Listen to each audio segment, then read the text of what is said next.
Election season is approaching in Thailand. The nation is gearing up for polls expected to be held in December. Thailand's Prime Minister Chuan Leekpai will be seeking re-election for a third term. Whoever wins, there are many pressing issues to be faced, not least continuing Thailand's economic recovery after the 1997 financial crisis, and attempting to stem the flow of illicit drugs into the country. Susan Yu sat down with Chuan to talk about the tasks ahead. First of all, it's been 3 years since the economic crisis hit Thailand. What kind of lessons do you think the country has or has not learned? The most important lesson that we learned from the crisis was that related to good governance. We had tried to use the crisis as an opportunity to promote good governance in politics, in the economy, in our social sectors, as well as in our bureaucratic structures. We have been using the crisis to reform all our structures.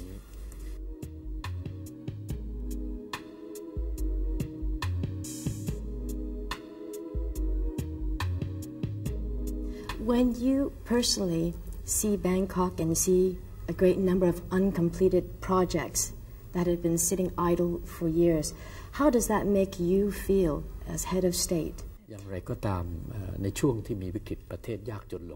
has to be accepted that as a result of the crisis, the country has been made poorer.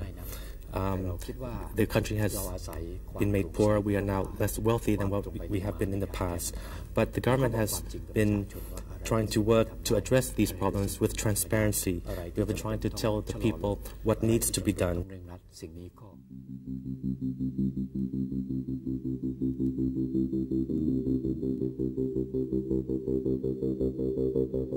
You say that confidence relies on good governance. When you became Prime Minister, your platform was to fight corruption and to have good governance. But anyone today who reads a newspaper can see there are examples of graft, corruption, government officials being investigated by Anti-Corruption Commission. Does that disappoint you, and is it impossible for Thailand to combat corruption? I am not disappointed per se. I think that what is important is that the government is determined and committed to the fight against corruption. I think these problems occur in all countries, but what is important is that we are investigating them. A National Counter-Corruption Commission has been established, and it is independent from the government. And what they are doing is, if there are cases in which corruption is alleged, that they will investigate it.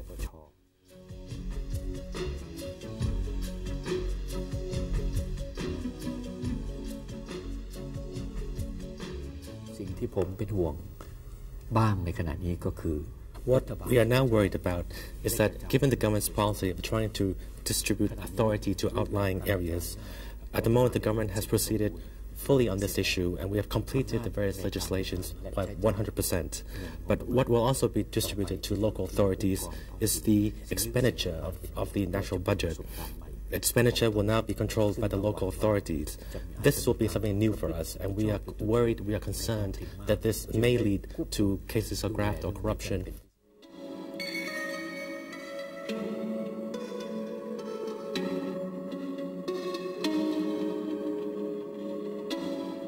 Mr. Prime Minister, do you think that reining in local authorities is the problem, let's say, in Thailand's fight against drugs flowing into Thailand from Burma?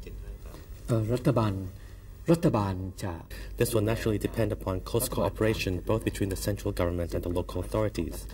In the drug issue that you mentioned, at the moment, the government is using both the police as well as military equipment in the fight against drugs. And we will naturally have to also cooperate with the local authorities if we are to successfully suppress or eradicate the illegal traffic in drugs. You might have read reports that there has been seizures of millions of pills of silver-amphetamines from our western border. Those police officers who took part in these exercises were police officers from the central government. But I think the people in the local communities understand well the severity of this problem, and they know that these problems also affect their own communities. That is why we will have to depend upon them to help keep a watchful eye out for these facts.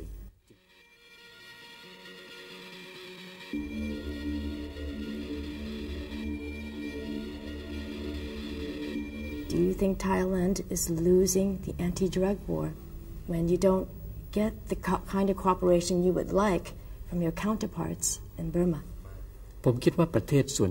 I met with the Prime Minister of Myanmar, who expressed his readiness to cooperate with Thailand in the fight against drugs. He, however, accepted that in certain areas of the country, he still is faced with domestic problems, and that some areas are controlled by ethnic groups, and that his own government cannot control these areas.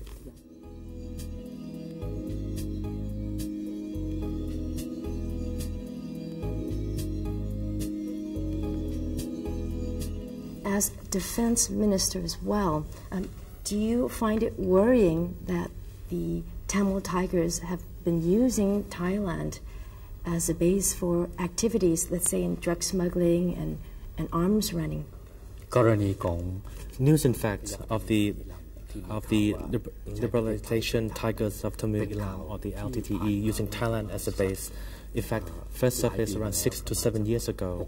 We have arrested a Sri Lankan person who is now a citizen of a European country, but we do not have any information or evidence pointing to the group using Thailand as a base to conduct illegal activities, be it in drugs or other areas. But it is the government's firm policy not to let any outside parties use Thailand as a base for the conduct of any illegal activities affecting other countries.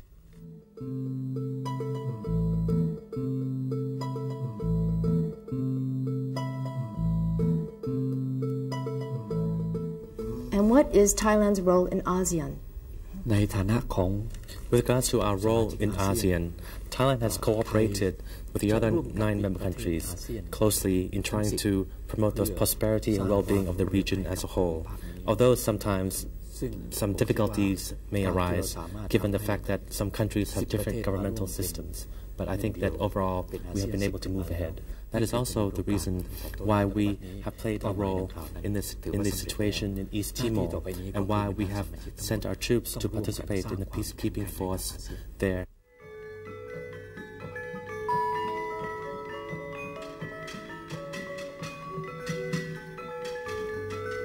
It seems Thailand's charity for displaced people is unquestionable. You have 100,000 refugees living in Thailand along the border area with Burma. But recently, relatively recently, you've had the seizure of the hospital by God's Army supporters in Thailand. Do you think that Thailand's charity will run out? I think you must separate the actions of certain groups and the actions of the people. We in Thailand will continue to provide refuge to displaced persons from our western border, but we would like to see the UNHCR as well as other members of the international community play a more active role in this situation. This because the care provided to these displaced persons represents a burden for Thailand, which is not a rich country. But Thailand has been extending assistance to these people because we are indeed a Buddhist country. We are a country with righteousness, with ethics, and with compassion.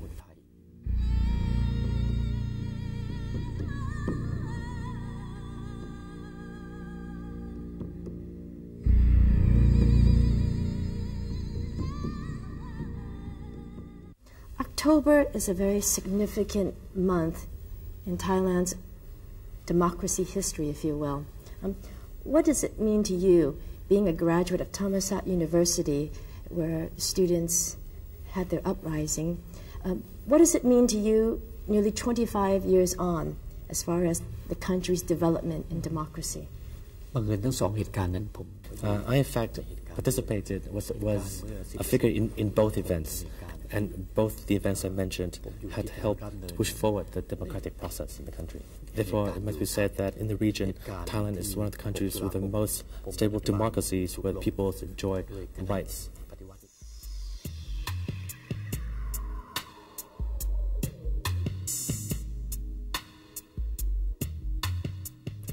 Mr. Prime Minister, if you are not re-elected, what will be your plans?